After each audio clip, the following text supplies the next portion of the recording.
This deck never loses.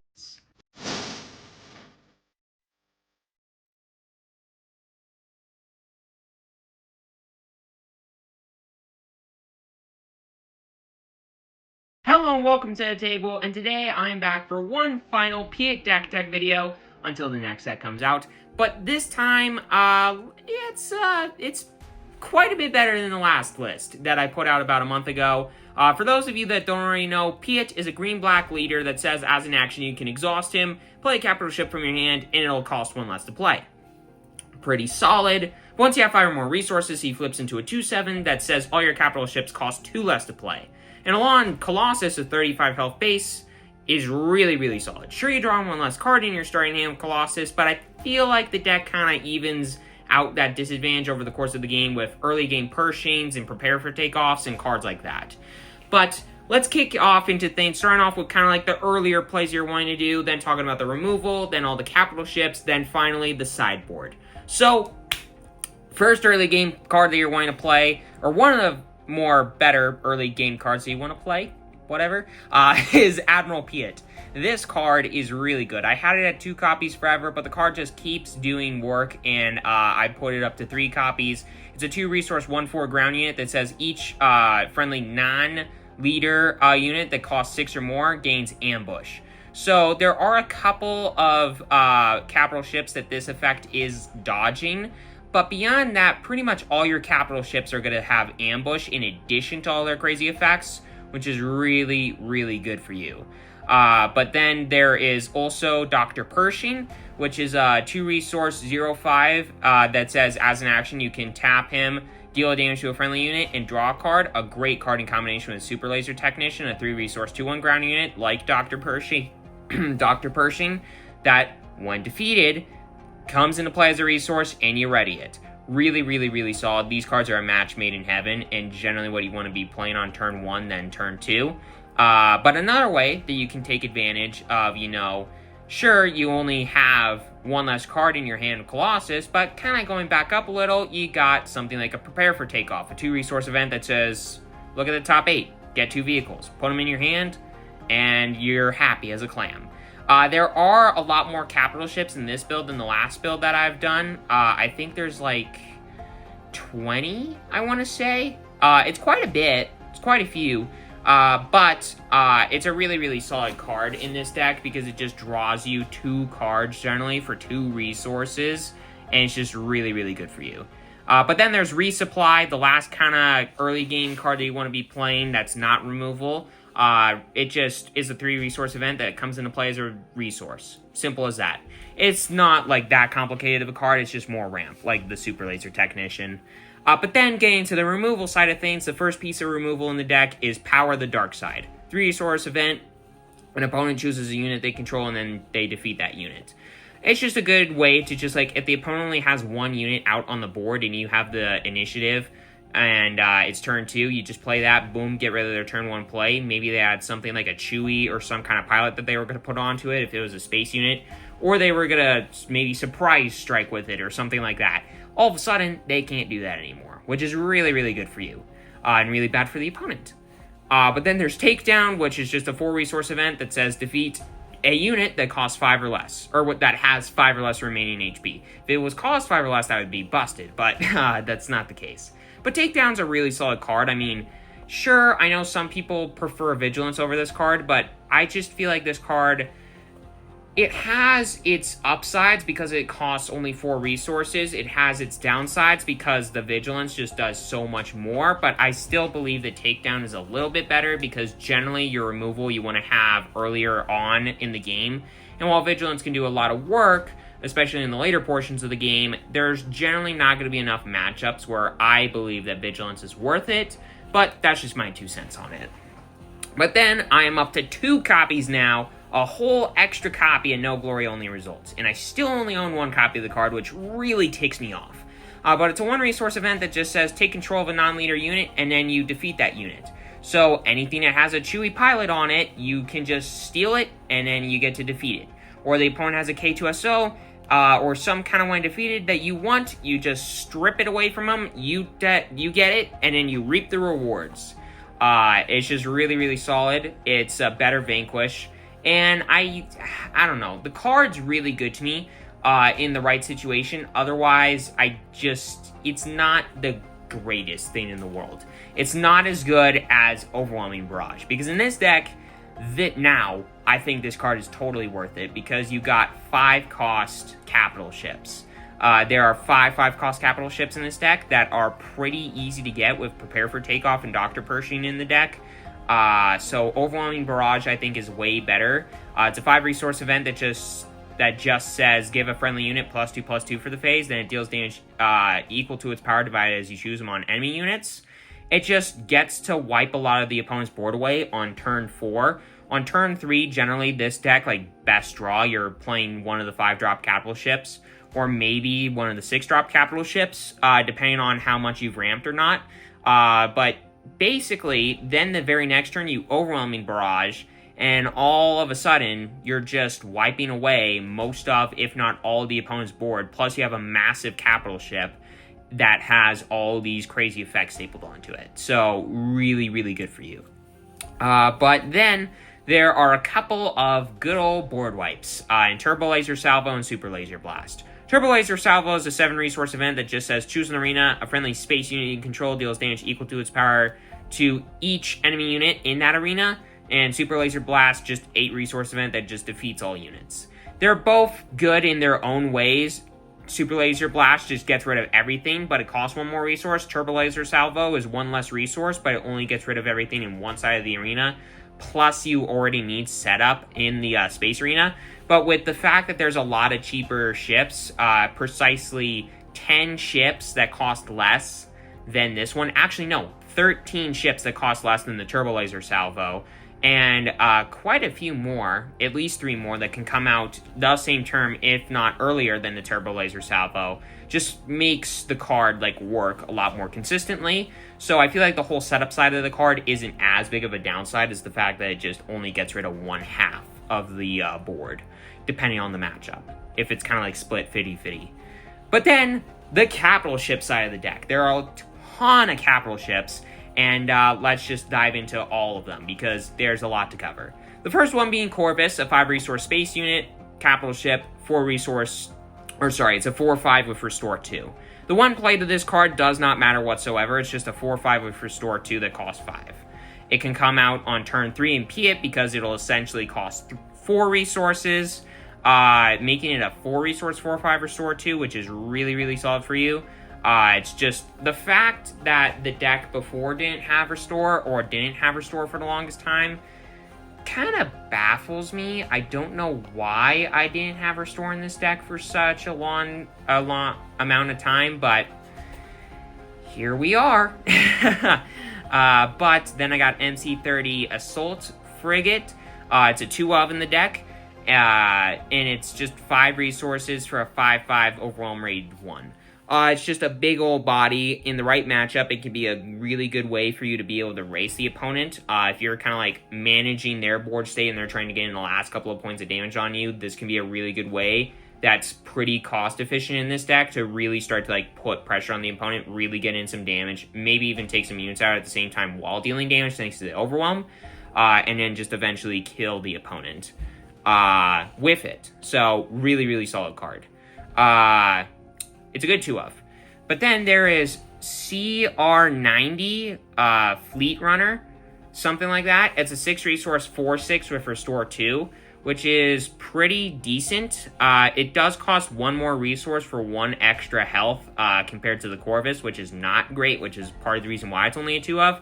But in addition, it does have a when defeated that gets to heal up to 3 damage from a unit or base. So that can be helpful. It can basically heal an additional 3 in addition to having to Restore 2 however many times it attacks.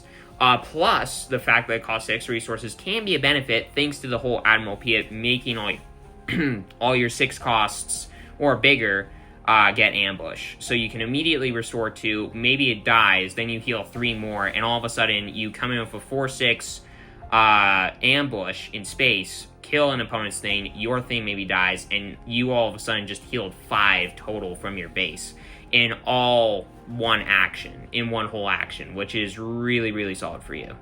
But then there's Resupply Carrier at a 3 of. It's just a 6 resource 4/5 that when played you get to resupply, essentially. You just get the top card of your deck and you put it in as a resource. It's a really solid card because it's both pressure and ramp, and this deck really likes that when it's not playing against a deck that really, really rushes it down.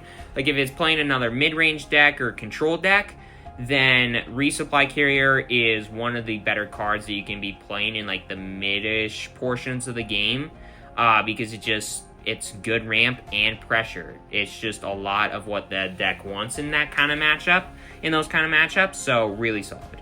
But then there's Fleet Interdictor, a 7 resource 6/6 Sentinel space unit, which is very powerful, very good for you. But it does also have a when defeated of getting to defeat a space unit that costs 3 or less. This deck is very specifically targeted towards space, the space arena. It has some answers for the ground arena. That's part of the reason why Overwhelming Barrage is such a good card in this deck now. But Fleet Interdictor can be a good way to just stall out the space arena, especially if you're playing against a certain swarm deck in space, like, I don't know, Darth Vader. But yeah, Fleet Lieutenant or Fleet Interdictor can just be a really good way to stall out the opponent, especially for a very long period of time. But then there's our Quinty's Assault Cruiser, which is a really solid card. It's an 8 resource 7/8 ambush, so it can get double ambush. I don't know if that means you get to ambush stuff twice. I doubt it. But it'd be cool if you could. But the thing that matters is it's an 8 resource 7/8 ambush. That also, when it attacks and defeats a non-leader unit, you get to put that card in as a resource under your control. So you get to ramp every time you kill an opponent's thing with this card that's not a leader, which is just a little bit good. Just a little bit. So it's, I don't know why some people run it as a 2 of. I think it's an absolutely insane card and should be a 3 of in almost every single list ever of Piet, but maybe that's just me. But then there is Avenger and Devastator, the legendaries, the big boys, the absolute monsters of the deck. Avenger is a 9 resource 8/8 that when played on attack gets to say, hey, opponent, Power of the Dark Side, you get to choose one of your dudes that's not a non-leader. Unfortunately, it's got to be a non-leader, which makes it a slightly worse Power of the Dark Side-like effect. But then they defeat that unit. So you get to play it, the opponent sacks one of their non-leaders, then you attack with it. Whenever you attack with it, they have to sack another one of their non-leaders. And if Piet's out, all of a sudden you're coming in for 8, the opponent sacks 2 of their things, and maybe you kill something else with the Avenger, permitting the opponent to sack the thing that you were attacking with the Avenger. So you could potentially remove 3 units and come in for 8 damage. Well, I guess you'd just be removing 3 units if you had Admiral Piet. But still, point being, this card's really good. And it costs 9 resources and can, kind of cost 7 almost because of Piet when it's flipped. So it's just a ton of really, really, really good things for you. But then there is Devastator, a 10 resource 10/10 Sentinel Overwhelm. Very, very big boy. And when you play it, you get to deal damage to a unit equal to the number of resources you control. So you can deal potentially 8, 9, 10 damage, depending on when you're playing this, maybe more, 11, 12 damage to a unit that can be on the ground side of the arena, not just the space side. So it's like Avenger and Devastator are kind of interchangeable in my opinion when it comes to what's more powerful than the other. They're both really, really good in their own right and just absolutely absurd powerhouses in the deck. When you are wanting to get into the later portions of the game, these are the 2 space units that you want to be looking out for. And wanting to get off of cards like Prepare for Takeoff or drawing off of something like a Dr. Pershing. So, there you go. But then lastly, there's the sideboard. And there is a lot to cover in the sideboard, sort of. There are a lot of ways to deal with more aggressive matchups. And then a couple of ways to deal with some more controlling matchups like controlling mirrors. For the controlling mirror side of things, I got a copy of Relentless, 9 resource 8/8 that just shuts off the abilities of the first event that an opponent plays each round, which is really solid for you. I mean, a lot of the ways that the opponent's going to be able to kill your stuff in another controlling style matchup is an event, so they need 2 events in order to actually kill one of your dudes potentially with Relentless. Or if they're playing events and just getting value off of them, well, if they want to get value off of their events, you have to play one and then just have it do nothing. So it's just like, there's a lot of things that are really good about this Relentless, and it's only a rare, which makes it a bonus. But then I moved Annihilator to the sideboard, an 11 resource 12/12 that when played, when defeated, you can defeat an enemy unit, and if you do, you search its controller's deck and hand for each card with that unit's name, and you discard them. So basically, you get rid of one thing, and then you get rid of every single other card that is that card from the opponent's deck. A lot of really, really good things for you. You might be thinking to yourself, okay, what cards would I take out for a Relentless and an Annihilator? Generally speaking, I would say if the opponent doesn't really care about units that much, like there isn't a lot of units in your opponent's deck, then I would take out a copy of Turbo Laser Salvo and Super Laser Blast. If they have some more units on their side and they're kind of like doing something similar to you, they're banking off of playing like a couple of big units in order to actually win the game out. Yours are likely going to be bigger than them, so I would just replace the MC30 Assault Frigate instead and keep the Turbo Laser Salvo and Super Laser Blast in the deck. But then for the other part of the sideboard, the other half of it, if you will, it is just, you know, aggro, anti-aggro. For Traitorous, one of the cards, you just 5 resources, you get to take control of a 3 or less cost unit. And then when the upgrade dies, the opponent gets to retake control of their unit. So you just get to steal a thing. And this is a 2 of that, so it has to be 3 or less, sure. But the thing is, why this card is so good is because of Chewie's existence, or just the fact that, like, early game pressure, the opponent is really banking on one unit to stick around and survive in order to, like, win or pressure you or whatever. Then traders can just steal that thing, you get to take control of it now, and you get to reap the rewards and get benefits off of that card. So it's just so many good things. It's better than removing a thing. It's kind of like a no glory only results, but it can only work against like 3 cost or less stuff, and it's just better. And the main reason that this card's in the deck is Chewie. So when you're playing against another Chewie deck, you want 2 copies of this in the deck. And I would recommend taking out 2 copies of probably MC30 Assault Frigate, probably something like that. Maybe, depending on, like, the matchup, if they're not really going, like, super wide, maybe a copy of Turbo Laser Salvo and Super Laser Blast. I know, same cards, who would have thought? I would just say that generally those are the 4 worst cards in the deck most of the time. Like, against the right decks, those are going to be the 4 worst cards. They're either really good for you or really just kind of, like, there and doing good stuff, but, like, not as good of stuff as some of the other cards in your deck.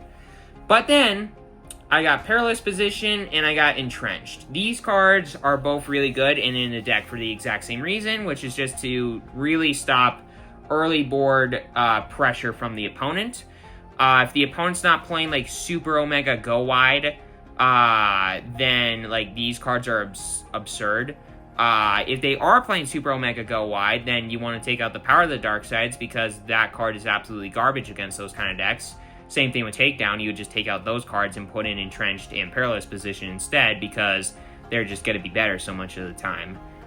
Plus, they generally are going to be coming out earlier. But if that's not the case, I would take out like a Fleet Interdictor, and maybe, like, maybe Overwhelming Barrage. No, not Overwhelming Barrage. I would take out probably the MC30 Assault Frigates and maybe 1 copy of the of Resupply. But I don't know, that's just me. Or you could take out 3 copies of the Fleet Interdictor and 2 copies of No Glory Only Results and 1 copy of... Like, it really just matters. It really just depends. I'm not super entrenched. See what I did there? In the sideboard, but... and how, like, the inner workings of it, because I've only played this version of the deck so many times. But entrenched, I mean, it just, like, it makes stuff unable to attack. It makes one big thing unable to attack. Perilous Position just shrinks a thing and exhausts it, so it can't put pressure on you the turn that it comes in. They're both really good in their own sense, and it really just depends on what the opponent's playing to decide, like, what card should go out and what card should go in. Are they go wide, then take out these cards? Are they kind of more like a Sabine deck, then maybe take out these cards? It's just like, it all depends. But that is the deck. I hope that you all enjoyed it because I think that this is an insanely good Piet list. But with all aside, hope that you enjoyed this video. Make sure you hit that subscribe button, hit that like button. It's completely free and won't regret it. Have a great rest of your day, everybody. Enjoy.